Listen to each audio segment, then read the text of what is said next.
Sonidos de sirenas mezclados con el chirrido de las llantas cuando frenan. Enfrente un letrero muy pálido que dice emergencias. Este escenario se mezcla con trotes y pasos muy rápidos, muy raudos de doctores que piden instrumentos. Por ahí se escucha que alguien pide oxígeno, mientras también se mezcla esos sonidos con el quejar y con el llanto de una persona desesperada porque no puede respirar.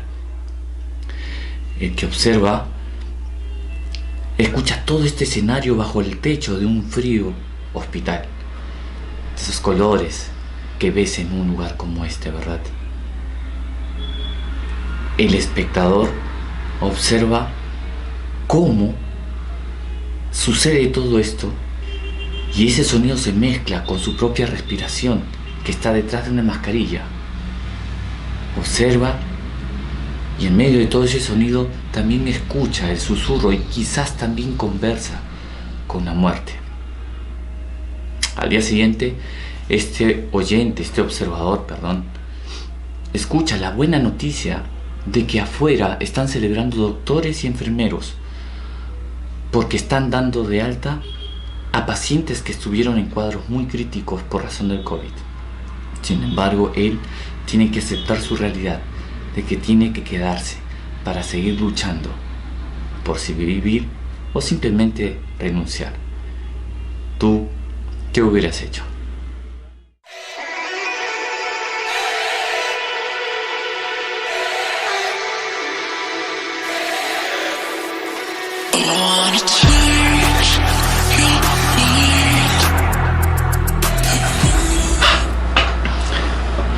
Qué difícil vivir un cuadro como este, ¿no?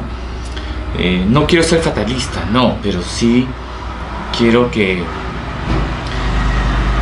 vivamos muy pegados a la realidad, de verdad. No intento ser un fatalista, un dramático en la vida, pero tenemos que ser realistas. Por eso estoy usando estos cuadros de descripción para poder ubicarnos ante la necesidad del prójimo y poder entenderlos, ¿sí?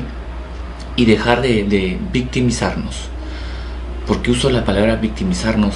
Porque usualmente siempre nos estamos viendo a nosotros mismos, pero no vemos la necesidad por la que puede estar pasando nuestro prójimo. Vamos a estudiar Éxodo 14, ¿sí? El pueblo de Israel sale de la esclavitud, ya se están ubicando en el desierto, o están acampando. Cuando la Biblia habla de acampar en este sentido, está hablando de ese grupo de personas ubicándose en un lugar.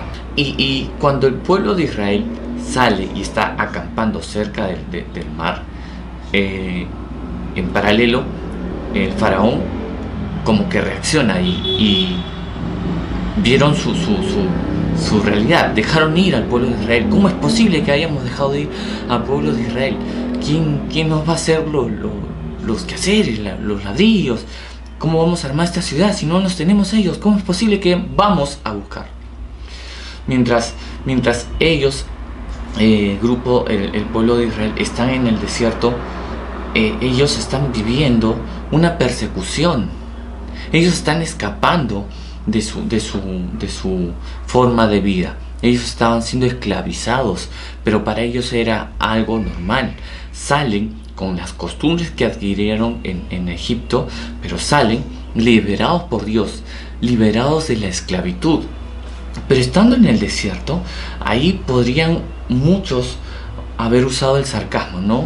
Preguntando que en Egipto no habían cementerios, no había un lugar donde morir, que nos has traído al desierto. Reclamaban a Moisés, buscaban el liderazgo para reclamar y manifestar sus pensamientos, qué sé yo.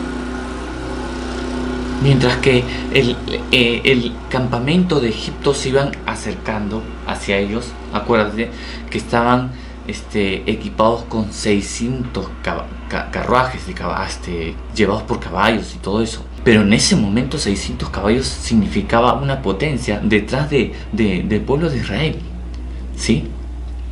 El pueblo de Israel, a pesar de que estaba el ángel de Jehová delante de ellos y el muro, la columna de humo y fuego detrás de ellos cubriéndoles las espaldas, ellos aún ahí manifestaban miedo. Y claro, humanamente eso es razonable, el miedo en situaciones como esta.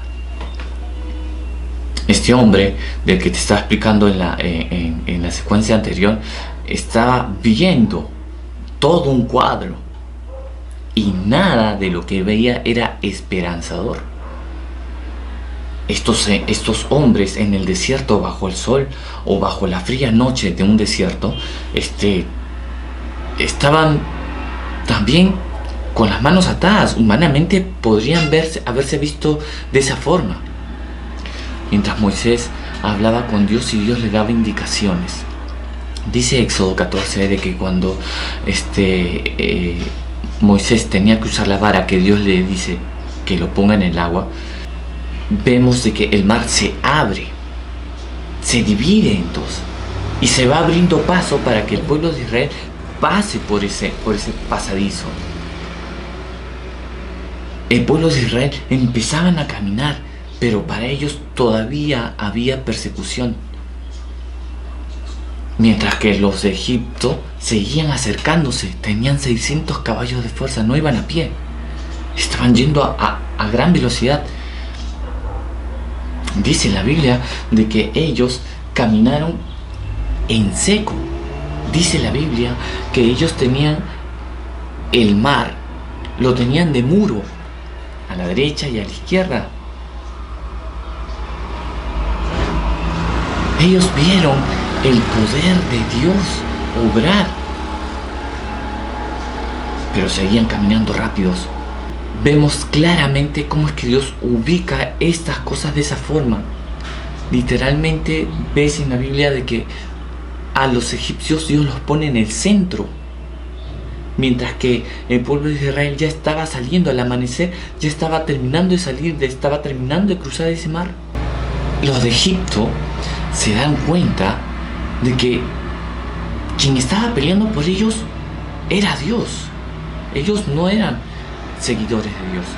Ellos tenían sus religiones, ellos tenían su forma de adorar a los dioses. Acuérdate que ellos tenían dioses paganos. Pero ellos de pronto en esa situación, en el centro de ese muro, ¿te imaginas el sonido del mar en ese lugar? ¿Sí? Mientras era un camino nuevo por el que tenían que cruzar, que también era seco, se dieron cuenta de que quien está peleando por ellos es Dios.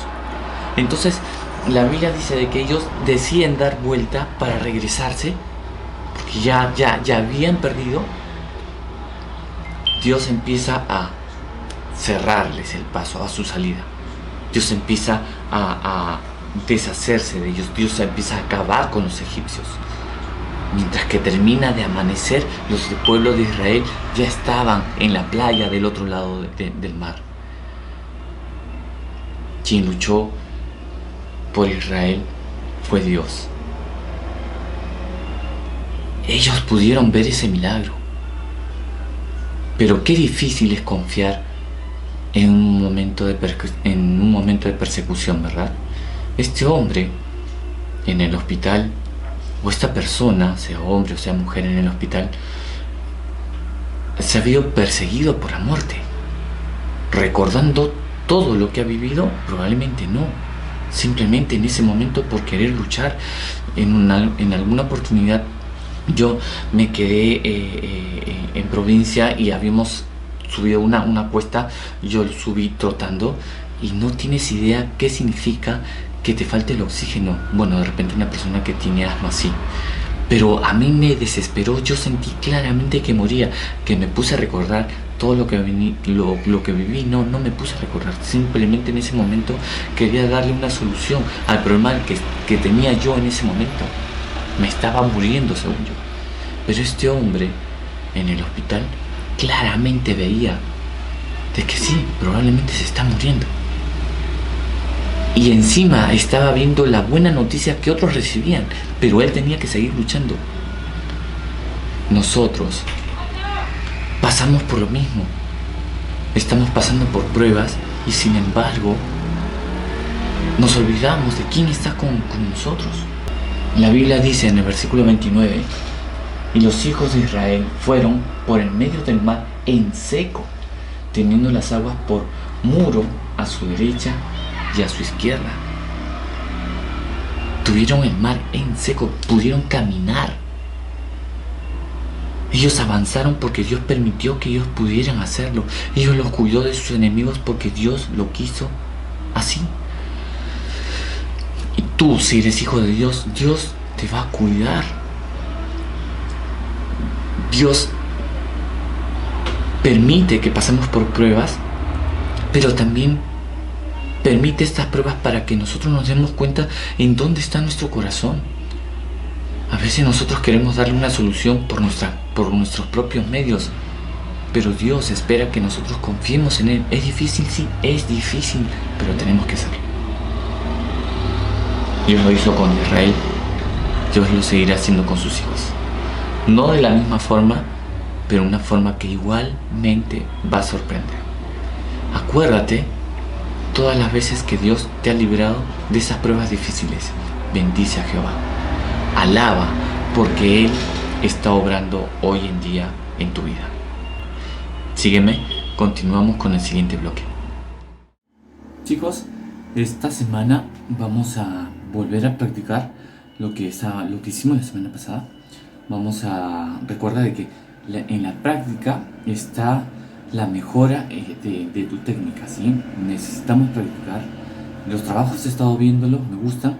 Algunos han estado usando el dedo para hacer sombras. No está mal, está bien, pero sí tienes que usar la técnica que el video te enseña, ¿sí? Vamos a volver a hacer imágenes similares en donde sí se aplica la misma técnica. Sí o sí tienes que hacer los trabajos que el profesor te deja. Puedes practicar con otras imágenes, eso está genial. Más bien eso te ayuda a ti a perfeccionar, pero la tarea que tú presentas es la tarea que el profesor te está enseñando. En el modo te está dejando una imagen y es lo que tú tienes que trabajar, ¿sí?